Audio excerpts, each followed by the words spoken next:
to become Speaker of the House again, with a group of Democrats signing a letter calling for new leadership.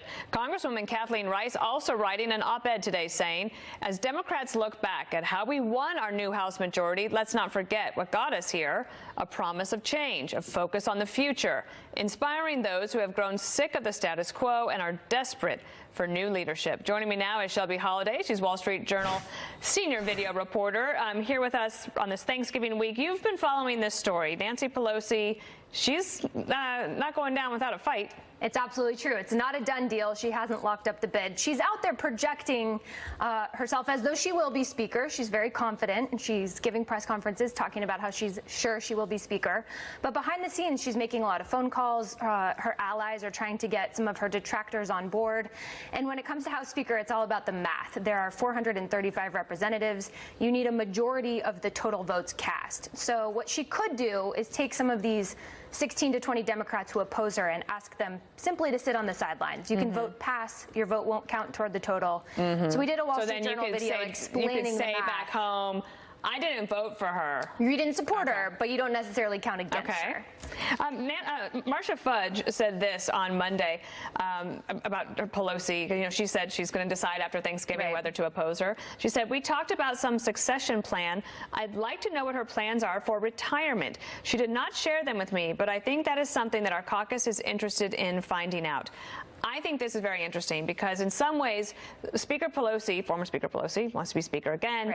She could be basically the caretaker speaker until they figure out who is going to be the next leader. And a lot of Democrats want to see that because right now there's no clear alternative, even though Marcia Fudge has said she might throw her name in the hat. A lot of people who could support her have already pledged their support for Pelosi. Pelosi has a few bargaining chips. Retirement is one of them, or sort of a term limit on her speakership is one of them. She could also promise Democrats roles on certain committees or roles in writing legislation, and so she could get people behind her. She has a lot of bargaining power. You brought the letter with you of the 16 Democrats who signed this letter, but aren't most of them in very safe seats, so they don't have to really worry about this becoming an issue for them?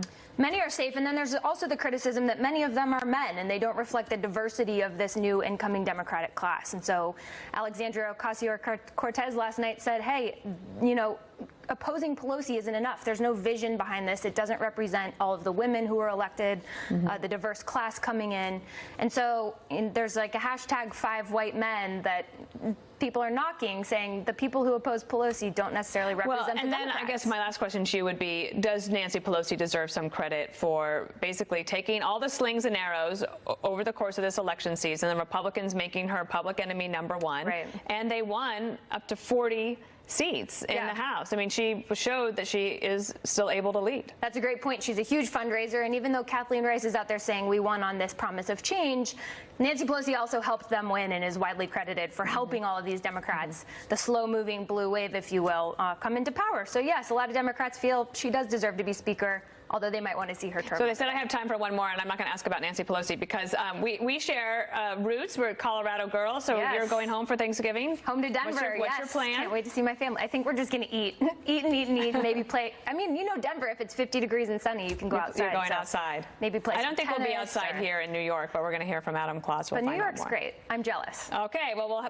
as soon as you get back, we'll have you back on the show. Thank you, Shelby Holliday. Happy Thanksgiving. You too. Fox News Alert.